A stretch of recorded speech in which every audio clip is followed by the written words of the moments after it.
Hello दोस्तों, स्वागत है आपका हमारे यूट्यूब चैनल में। तो देखिए, प्रांतीय राजवंशों में चर्चा चल रही थी बंगाल की, और हमने आपको कल के टॉपिक में चर्चा की थी बंगाल के प्रथम जो दीवान थे और प्रथम सूबेदार बनाए गए थे, जिनका नाम था अलीवर्दी खां। तो हमने आपको बताया था कि मुगल बादशाह औरंगजेब ने अलीवर्दी खां को जो है कब जो है बंगाल का दीवान नियुक्त किया था, तो 1700 ईस्वी में। कब? 1700 ईस्वी में। फिर जो है इनका असली नाम क्या था मुर्शीद कुली खां का? मोहम्मद हादी या मोहम्मद क्या नाम था? हौदी। और जबकि जो है एक इतिहासकार है सर जदुनाथ सरकार, उन्होंने इनका नाम क्या बताया है? पंडित सूर्य नारायण मिश्रा, जो दक्कन के क्या थे, दक्षिण के पठार के ब्राह्मण थे। क्या थे? ब्राह्मण थे। ठीक है। फिर हमने आपको बताया था कि 1703 में मुगल बादशाह औरंगजेब ने इनको उपाधि दी थी। कौन सी? मुर्शीद कुली खां की उपाधि दी थी। ठीक है।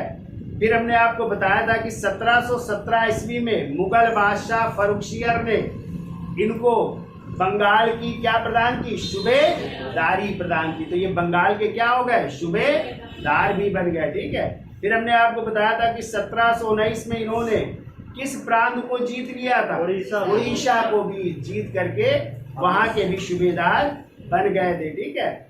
फिर हमने चर्चा की थी कि जो है मुर्शीद कुली खां ने अपनी राजधानी, यानी पहले राजधानी बंगाल की हुआ करती थी ढाका, तो ढाका से हटा करके किसको बनाया था? मुर्शिदाबाद या मकसूदाबाद को बनाया था। ठीक है। फिर हमने आपको बताया था कि मुर्शीद कुली खां ही जो पहले व्यक्ति थे जिन्होंने जो है इजारेदारी प्रथा या ठेकेदारी प्रथा पर राजस्व वसूल करने की शुरुआत की। ठीक है। फिर 1727 में इनकी क्या हो गई थी? मृत्यु हो गई थी। और मृत्यु के बाद इनके दामाद अगले जो है सूबेदार बने थे बंगाल के, और उनका नाम था सुजाउद्दीन, जो 1727 से 1739 तक है। ठीक है। तो हमने बताया था सुजाउद्दीन जो है पहले जो है उड़ीसा के उप गवर्नर हुआ करते थे। क्या हुआ करते थे? लेकिन 1733 में उन्होंने बिहार को भी जीत करके बिहार की भी सूबेदारी प्राप्त कर ली थी।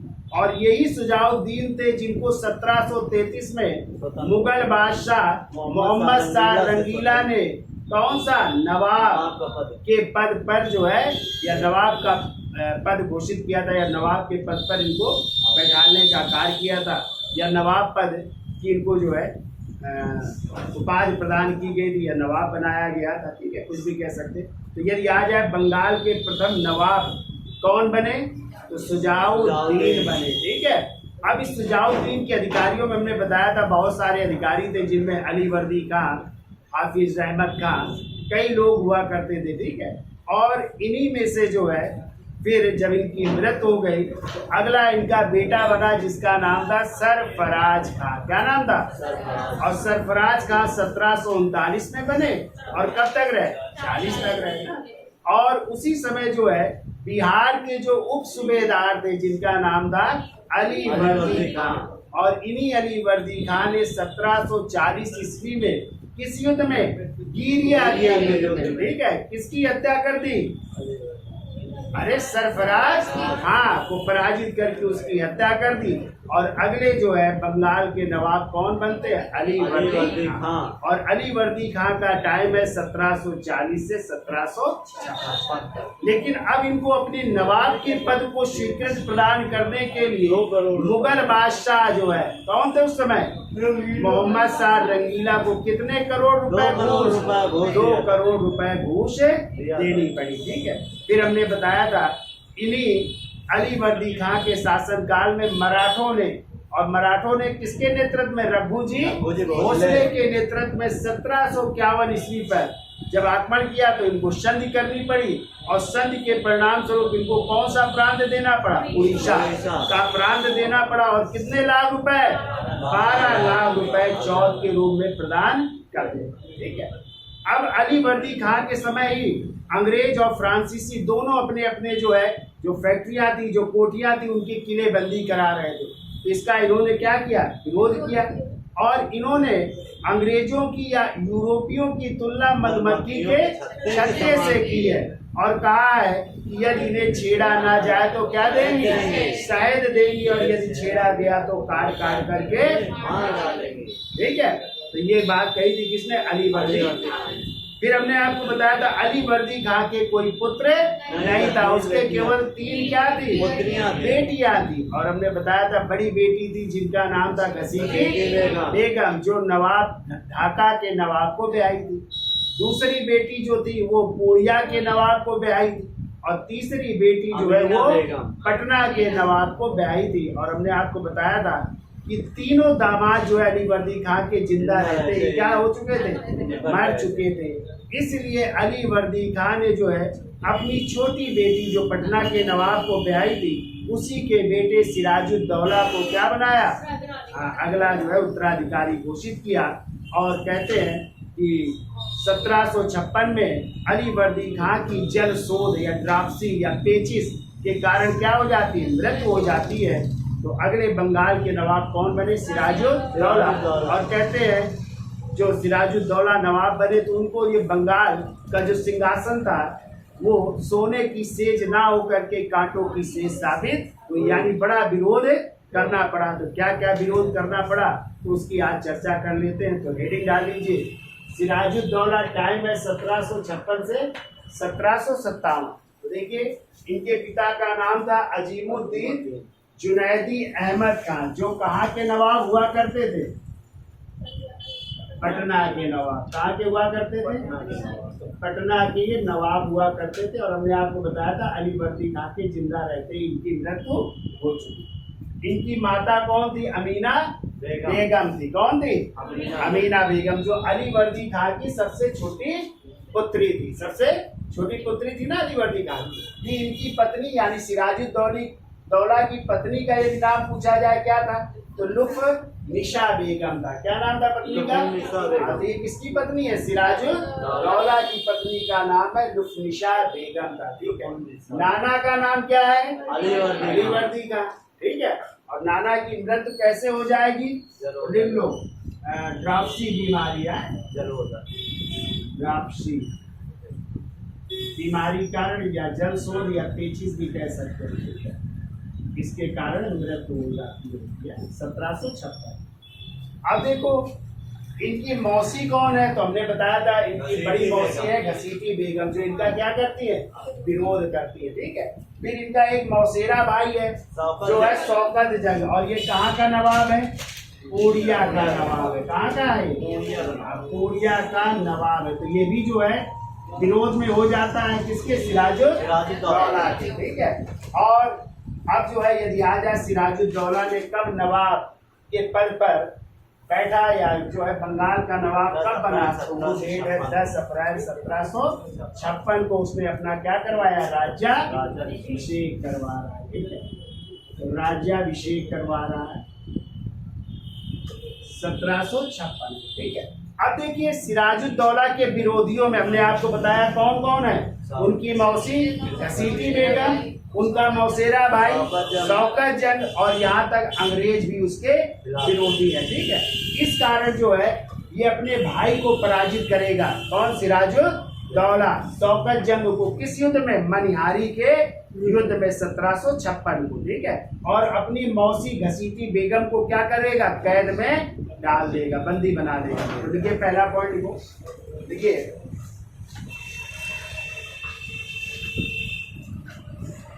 देखो अक्टूबर 1756 में मनिहारी के युद्ध में, अक्टूबर 1756 ईस्वी में मनिहारी के युद्ध में, मनिहारी के युद्ध में सिराजुद्दौला ने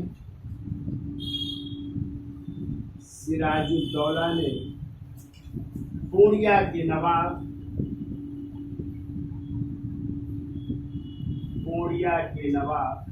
वो अपने मौसेरे भाई, कुछ भी लिख सकते हैं, पूर्णिया के नवाब शौकत जंग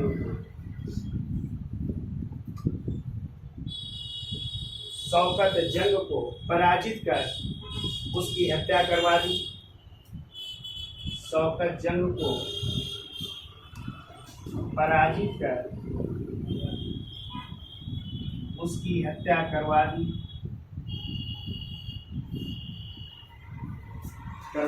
और अपनी मौसी और मौसी भी प्रतिद्वंदी है, क्या नाम है, घसीटी बेगम है।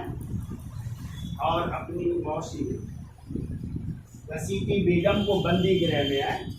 घसीटी बेगम को बंदी बना दिया। घसीटी बेगम को बंदी बना दिया। कहते हैं घसीटी बेगम का समर्थन कौन कर रहा था, तो इसी सिराजुद्दौला का खुद का दीवान जिसका नाम था राज बल्लभ है। तो देख लो, देखो घसीटी बेगम को घसीटी बेगम का समर्थन घसीटी बेगम का समर्थन सिराजुद्दौला का दीवान राज बल्लभ कर रहा था। राज बल्लभ कर रहा था। जब पता चला सिराजुद्दौला को, तो कहते राज बल्लभ का बेटा जो था कृष्ण बल्लभ, वो कहाँ छुप गया जाकर के, अंग्रेजों के पास। तो उसी की मांग करता है सिराजुद्दौला की अंग्रेजों से कि इसके बेटे कृष्ण बल्लभ को सौंप दिया जाए, लेकिन अंग्रेज जो है सौंपने से क्या कर देंगे, मना कर देंगे और षड्यंत्र की शुरुआत कर देंगे। किसके खिलाफ, सिराजुद्दौला के खिलाफ। ठीक है, अब इसी षड्यंत्र शुरुआत में क्या हो रहा है, तो आगे की घटना देखते हैं कैसे जो है ब्लैक होल ट्रेजेडी की घटना घटित होगी, काल कोठरी की घटना, और फिर प्लासी का युद्ध क्या होगा, क्या कारण रहेंगे। तो पहला इसकी स्क्रीनशॉट ले लो, फिर आगे चलते हैं। तो यहाँ तक तो कोई, तो देखिए उस समय दस्तक पत्र चलता था ना, और हमने आपको बताया था कि जब मुगल बादशाह थे फर्रुखसियर, तो फर्रुखसियर ने 1717 ईस्वी में 3000 रुपए कर के बदले जो है कलकत्ता काउंसिल को कौन सा पत्र, दस्तक पत्र जारी करने का आदेश दिया। तो दस्तक पत्र जो है कर मुक्त, यानी बिना टैक्स चुकाए हुए अंग्रेज व्यापारी क्या कर सकते थे, व्यापार कर सकते थे। तो अब अंग्रेज इसका जो है बड़े पैमाने पर दुरुपयोग कर रहे थे। ठीक है, अपने जो व्यक्ति थे, अंग्रेज जो व्यापारी थे, उनको पत्र जारी कर देते थे, भारतीय व्यापारियों को पत्र जारी करते नहीं थे, क्योंकि अधिकार किसके पास था, दस्तक पत्र जारी करने का, इसी कलकत्ता काउंसिल यानी अंग्रेजों के पास था। तो इस कारण जो है मीर जाफर क्या हुआ, अंग्रेजों से सिराजुद्दौला जो है अंग्रेजों से क्या हो जाता है, नाराज होता है। ठीक है, तो यही कुछ कारण थे। तो देखो पहले तो इसके बारे में दस्तक पत्र क्या है पूछा गया। तो देखो दस्तक पत्र वस्तुतः बहुत पूछा जाता है, दस्तक पत्र क्या है। तो देखो दस्तक पत्र वस्तुतः कर मुक्त का मतलब बिना टैक्स के व्यापार करने का परमिट था। कर मुक्त व्यापार करने का परमिट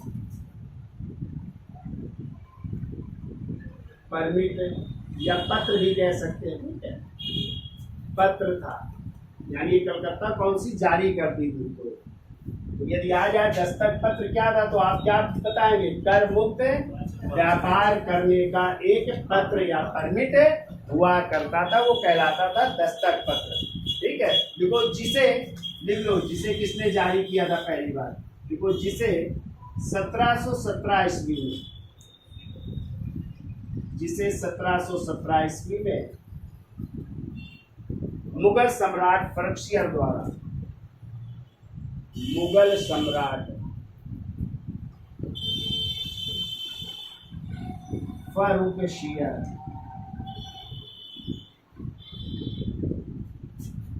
द्वारा किसको दिया गया था, ईस्ट इंडिया कंपनी को है। तो फर्रुखसियर द्वारा जारी फरमान में, फर्रुखसियर द्वारा जारी फरमान में, जारी फरमान में सीमा सीमा शुल्क से मुक्त व्यापार, सीमा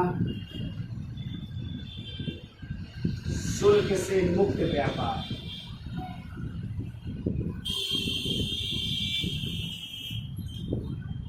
यानी सीमा शुल्क नहीं देना पड़ता था। सीमा शुल्क से मुक्त व्यापार की अनुमति के बाद, व्यापार की अनुमति के बाद, अनुमति के बाद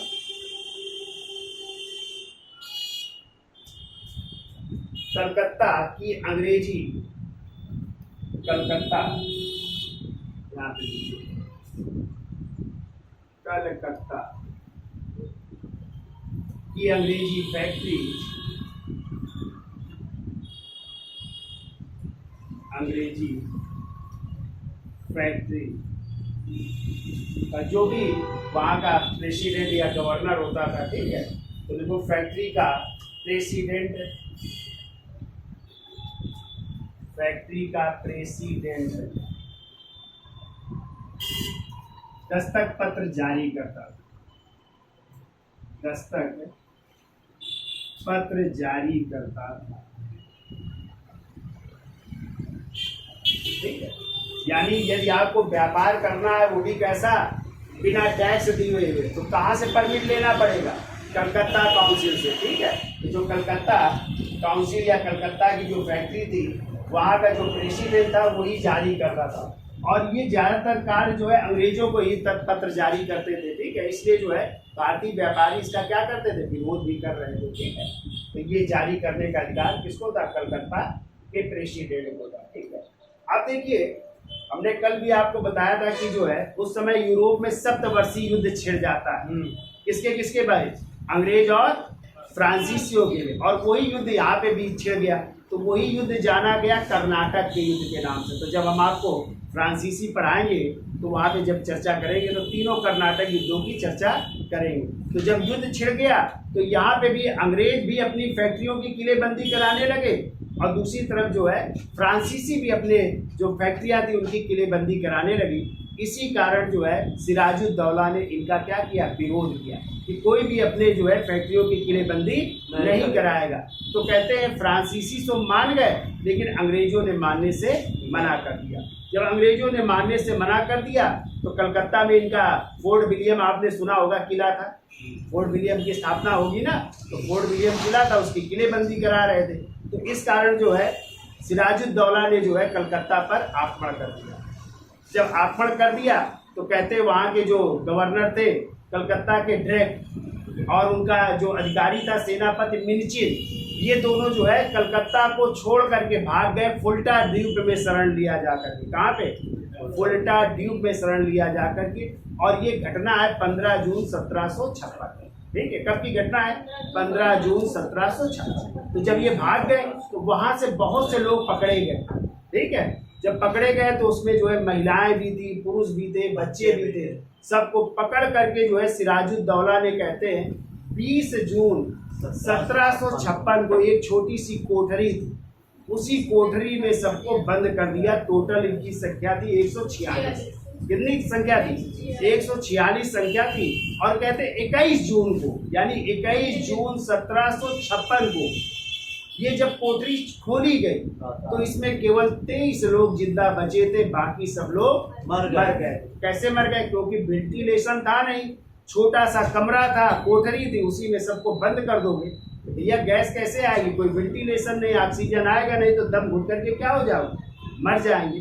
तो यही घटना कहलाती है ब्लैक होल ट्रेजेडी या काल कोठरी की घटना। तो कब हुई, 20 जून 1756 को बंद किया गया और 21 जून 1756 को खोला गया। तो ये 23 लोग जिंदा बचे थे। और इन्हीं जिंदा बचने वाले व्यक्तियों में एक अंग्रेज भी था जिसका नाम था J.Z. हार्वे, जिन्होंने इस घटना का पुस्तक, अपनी एक पुस्तक ए लाइफ ऑफ द वंडर में किया। किसने किया, लेकिन मैं भी इस घटना में जो है शामिल था, लेकिन मैं क्या हो गया, उन 23 व्यक्तियों में मैं भी जो है बचे गया।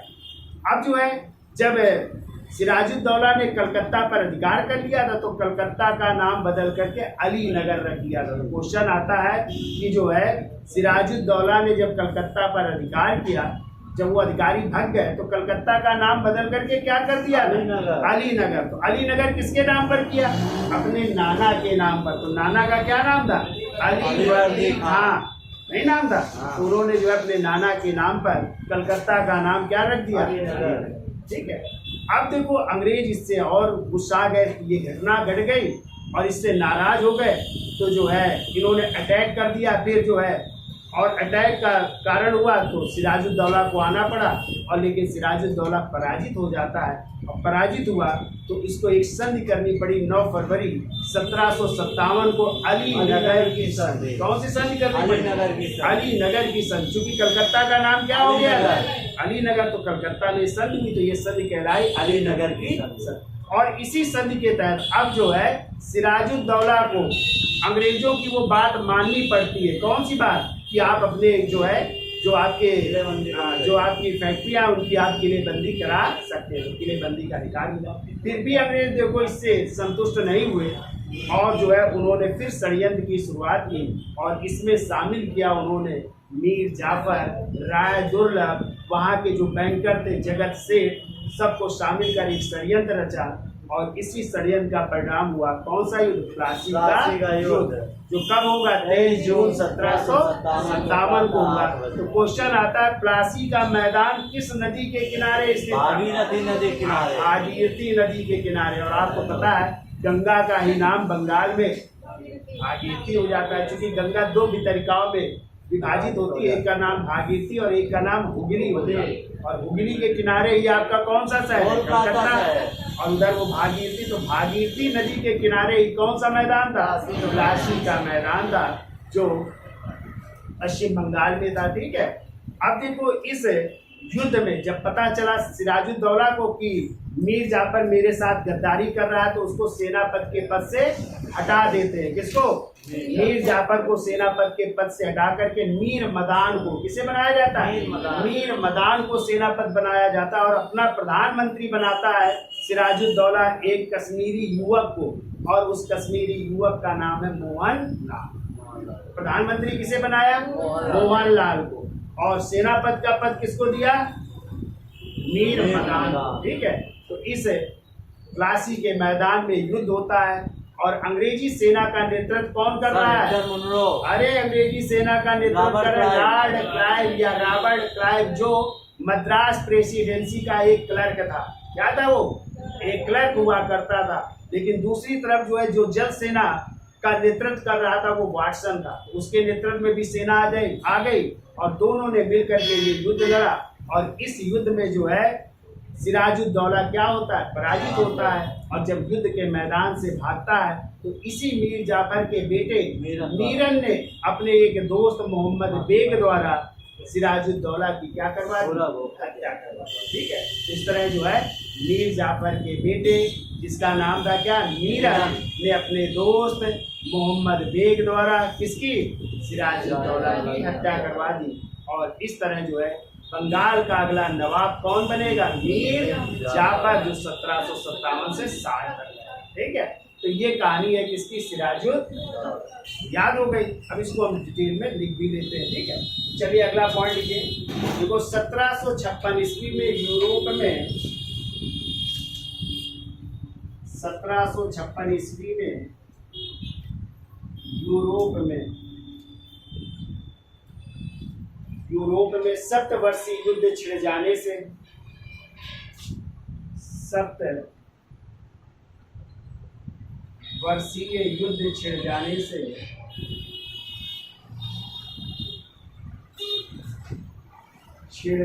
से अंग्रेजों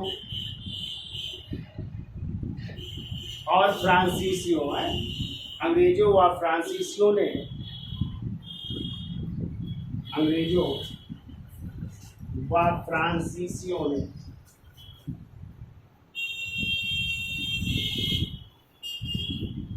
फ्रांसीसियों ने चंद्रनगर की किलेबंदी प्रारंभ कर दी।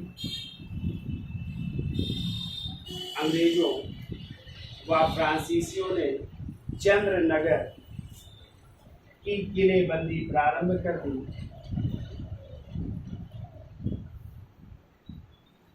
किलेबंदी प्रारंभ कर दी, ठीक है। अंग्रेज कलकत्ता की करते हैं और फ्रांसीसी कहाँ की करते हैं, चंद्रनगर की करते हैं, ठीक है। फिर वो नवाब के मना करने पर, जब सिराजुद्दौला ने मना किया इसके लिए, तो फ्रांसीसी तो मान गए लेकिन अंग्रेज नहीं मानते। तो देखो नवाब के मना करने पर, नवाब के मना करने पर फ्रांसीसी तो मान गए किंतु अंग्रेज नहीं माने। फ्रांसीसी तो मान गए परंतु अंग्रेज नहीं माने। अंग्रेज नहीं माने। ये लोग जो है कलकत्ता की किलेबंदी जारी रखते, ठीक है। इसी का विरोध कर रहा है सिराजुद्दौला। तो जब अंग्रेज नहीं मान रहे तो क्या हो रहा है, तो देखो सिराजुद्दौला ने अपने दीवान राजबल्लभ के पुत्र,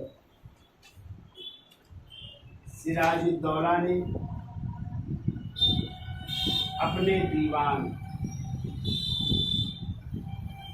राजबल्लभ के पुत्र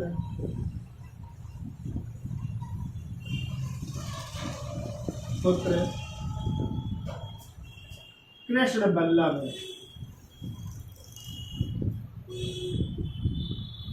राजबल्लभ के पुत्र है कृष्ण बल्लभ है, को अंग्रेजों को लौटाने के लिए कहा। कृष्ण बल्लभ को अंग्रेजों से लौटाने के लिए कहा।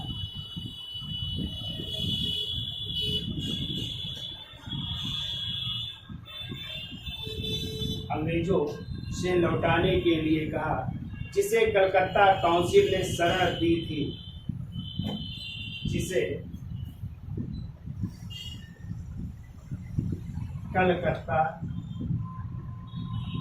काउंसिल ने शरण दी थी। कलकत्ता काउंसिल ने शरण दी थी परंतु अंग्रेज नहीं माने। परंतु अंग्रेज नहीं माने। तो देखो दो घटनाएं के कारण नाराज हो जाता है। एक तो वो किलेबंदी नहीं बंद करते, दूसरा राजबल्लभ का बेटा जो कहाँ पे छुपा हुआ था अंग्रेजों के पास कलकत्ता में, उसकी मांग करते तो वो भी देने से मना कर देते।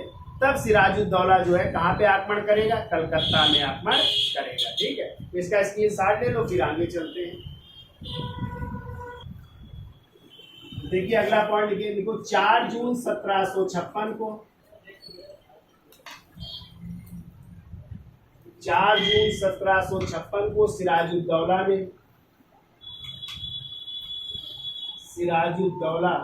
ने कासिम बाजार पर, तो बंगाल में कासिम बाजार भी एक स्थान है, देखो कासिम बाजार पर आक्रमण कर दिया। कासिम बाजार पर आक्रमण कर दिया। तो 4 जून 1756 को सिराजुद्दौला ने कासिम बाजार पर आक्रमण कर दिया और 15 जून 1756 को, और 15 जून 1756 तो कासिम बाजार पर आक्रमण और अधिकार भी है यहाँ पे, इसका अधिकार भी हो जाता है, ठीक है। तो लिख लेंगे आक्रमण व अधिकार कर लिया, दोनों चीज कर सकते हैं। आक्रमण व अधिकार कर लिया। फिर देखो 15 जून 1756 को कलकत्ता पर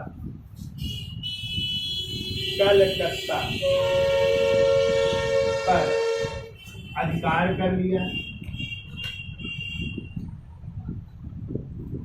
अधिकार कर लिया और कलकत्ता का नाम बदलकर और कलकत्ता का नाम बदल कर, ध्यान रखिएगा पूछा गया है कई बार, कलकत्ता का नाम बदल करके क्या किया गया, बदल कर अली नगर कर दिया, अली नगर कर दिया, और कलकत्ता का नाम बदल कर अली नगर कर दिया। ठीक है, फिर वो 5 दिन के घेरे के बाद, 5 दिन के घेरे के बाद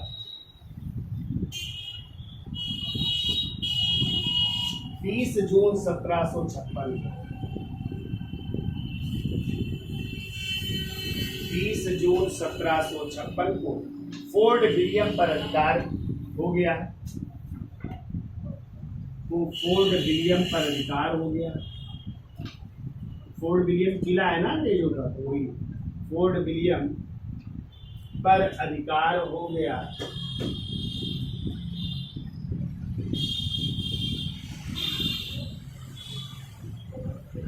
फोर्ट विलियम पर अधिकार हो गया। वो कलकत्ता के गवर्नर, कलकत्ता के गवर्नर जो है इस समय राजर ड्रेक है, राजर ड्रेक, राजर ड्रेक है,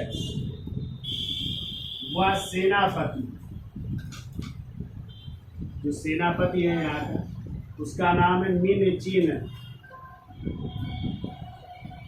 तो दोनों लोग भाग करके कहाँ पे, अधिकारियों सहित फुल्टा द्वीप में शरण लेते हैं। तो देखो कलकत्ता के गवर्नर राजा ड्रेक, वह सेनापति मिनचिन, वह अन्य अंग्रेज अधिकारियों को, सेनापति मिनचिन वह अन्य अंग्रेज अधिकारियों को, अन्य अंग्रेज अधिकारियों को भागकर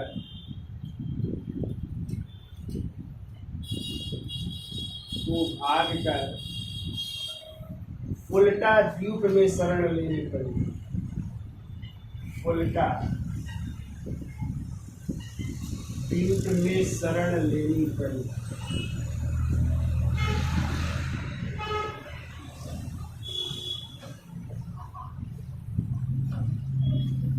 तो ये जो है फुल्टा द्वीप भाग जाते हैं, वहां पे शरण लेनी पड़ती है। ठीक है, तो फिर हमने बताया कलकत्ता का नाम बदल करके क्या कर दिया, अली नगर कर दिया था। और यहाँ का देखो प्रशासन, एक जोड़ लेना कहीं पे, देखो यहाँ का प्रशासन माणिक चंद्र को सौंप दिया था। ठीक है, प्रशासन माणिक चंद्र को सौंप दिया, यहाँ का प्रशासन माणिक चंद्र को सौंप दिया, तो जोड़ लेना है। अब देखो इस 20 जून को उसने बहुत से महिलाएं बच्चों को बंदी बनाया, तो एक बंदी गृह में डाल दिया। 146 इसमें महिलाएं पुरुष बच्चे थे, और ये घटना कब की, 20 जून 1756, और 21 जून को छोड़ा गया। तो कितने लोग जिंदा बचे, इसी को कहते हैं काल कोठरी की घटना, ये याद रखिएगा। तो देखिए अगला पॉइंट, देखो 20 जून 1756, 20 जून 1756 ईस्वी को सिराजुद्दौला ने बंदी बनाए गए, सिराजुद्दौला ने बंदी बनाए गए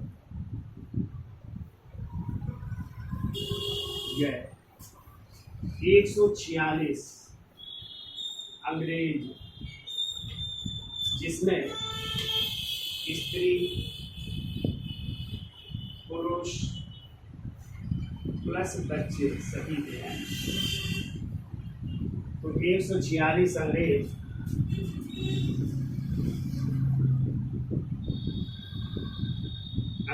कैदियों 146 अंग्रेज कैदियों, जिसमें लिख लो आप लोग, जिसमें स्त्री पुरुष और बच्चे भी शामिल थे, जिसमें स्त्री पुरुष और बच्चे भी शामिल थे, को 18 फुट लंबी कैदियों को लिख लो 18 फुट लंबी थी, 18 फुट लंबी, 14 फुट 10 इंच चौड़ी, 14 फुट 10 इंच चौड़ी, एक अंधेरी कोठरी, एक अंधेरी कोठरी में बंद कर दिया।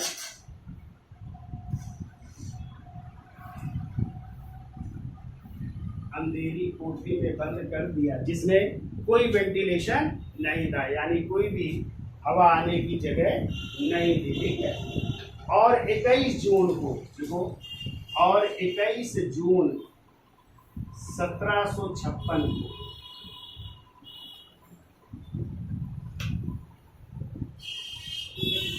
सुबह मात्र 23 व्यक्ति ही जीवित बचे। सुबह मात्र 23 लोग ही जीवित बचे। 23 लोग ही जीवित बचते 146 लोगों में। ठीक है। जिसमें एक अंग्रेज अधिकारी, जिसने इस घटना का वर्णन किया। ठीक है। जिसमें एक अंग्रेज अधिकारी,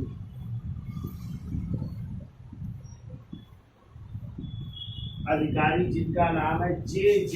हालवेल, J.Z. हालवेल भी शामिल थे,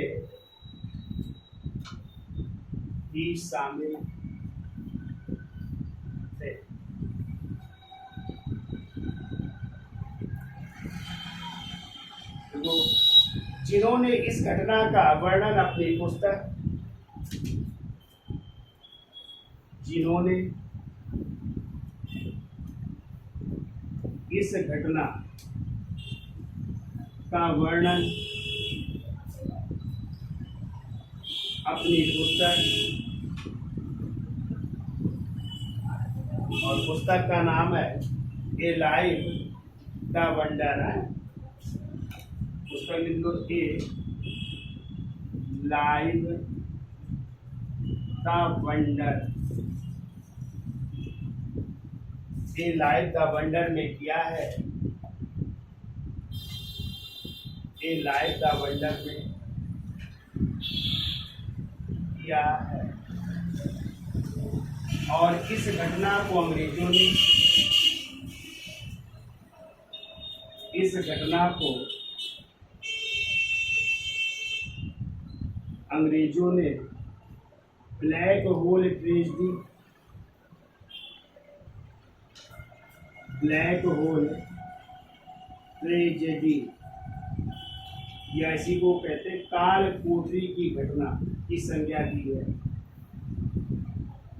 काल कोठरी की घटना की संज्ञा दी।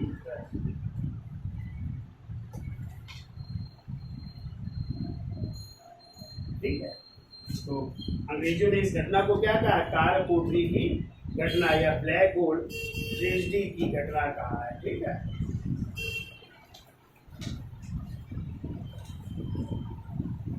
अब देखो, इस घटना के बाद अंग्रेज क्या हो जाते हैं? नाराज हो जाते हैं, और क्लाइव और वाटसन कलकत्ता पर क्या कर देते हैं? अधिकार करते हैं। और इस तरह फिर सिराजुद्दौला को एक संधि करनी पड़ेगी। कौन सी? अली नगर की संधि। ठीक है। तो इसका स्क्रीनशॉट ले लो, फिर आगे चलते हैं। अब तो नहीं गए हो तो लिखिए मद्रास अंग्रेजी सेना ने। अब इस घटना के बाद क्या हो रहा है? देखो, मद्रास अंग्रेजी सेना ने एडमिरल वाटसन, एडमिरल वाटसन और क्लाइव को, और कर्नल क्लाइव है,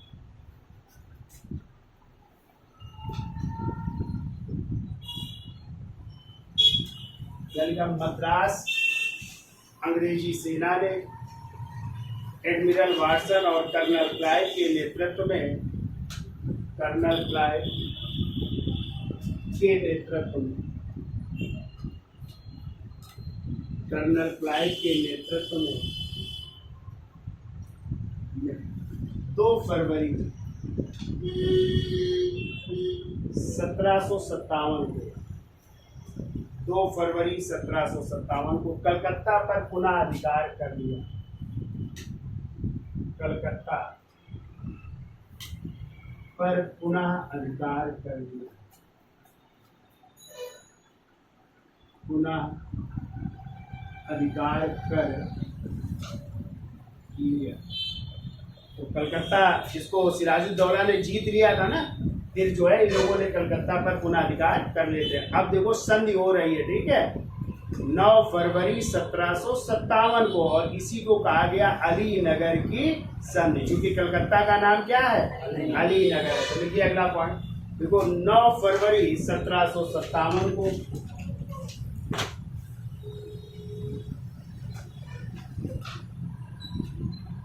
फरवरी 1757 को लॉर्ड क्लाइव और सिराजुद्दौला के मध्य, लॉर्ड क्लाइव व सिराजुद्दौला के मध्य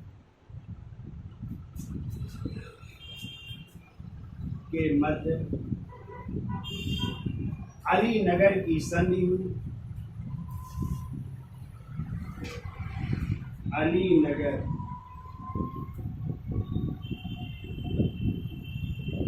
की संधि हुई, अली नगर की संधि हो रही थी, देखो। और नवाब ने अंग्रेजी फैक्ट्रियों को वापस करते हुए, और नवाब ने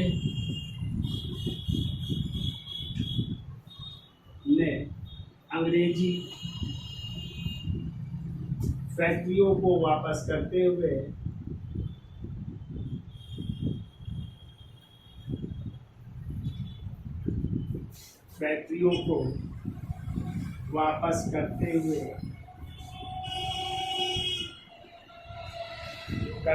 हर्जाना भी दिया, या युद्ध का हर्जाना भी दिया। युद्ध का हर्जाना कितना था, 3 लाख। चलो लिख लो, युद्ध का हर्जाना भी दिया, युद्ध का हर्जाना भी दिया। और किलों को दुर्गीकृत करने, और किलों को दुर्गीकृत, यानी जो पहले किलेबंदी का अधिकार नहीं दे रहा था वो भी अधिकार दे दिया है। किलों को दुर्गीकृत करने एवं सिक्के ढालने की अनुमति प्रदान की, एवं सिक्के ढालने की अनुमति प्रदान की, सिक्के ढालने की अनुमति प्रदान की, ठीक है। और कहते हैं इन्हीं वाटसन और कर्नल क्लाइव ने जो है फ्रांसीसियों की बस्ती थी चंद्रनगर, उस पर भी इन्होंने क्या कर लिया, अधिकार कर लिया, ठीक है। लेकिन इससे भी खुश नहीं थे अंग्रेज। अब देखो सिराजुद्दौला के खिलाफ षड्यंत्र की शुरुआत हो रही है, और फिर होगा कौन सा युद्ध, प्लासी का युद्ध, ठीक है। तो चलिए आगे चलते हैं। तो देखो सिराज के विरोधियों में, यानी सिराजुद्दौला के विरोधी देखो कौन कौन है। तो देखो सिराजुद्दौला के विरोधियों में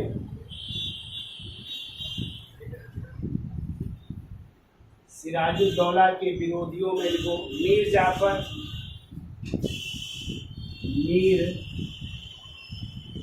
है, जो उसका सेनापति है ना, मीर जाफर है। फिर देखो यार लतीफ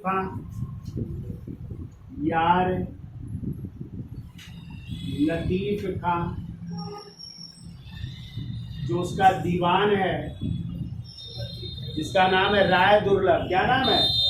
वो दीवान राय दुर्लभ, जो उड़ीसा का भी दीवान है, ठीक है, दीवान राय दुर्लभ है। ये सब विरोधी है इनके। दीवान राय दुर्लभ तथा बंगाल का बैंकर, बंगाल का बैंकर, बहुत बड़ा बैंकर था ये, दूसरों को पैसा दिया करता था। इसका नाम है जगत सेठ फतेह चंद। जगत सेठ फतेह चंद थे। ये सब जो है इसके विरोधियों में थे, ठीक है। जगत सेठ फतेह चंद शामिल थे, ऐसा करो। चलो फिर तो जगत सेठ फतेह चंद्र थे, ये सब विरोधी थे, ठीक है। फिर वो सिराज के विरुद्ध, यानी सिराजुद्दौला के विरुद्ध,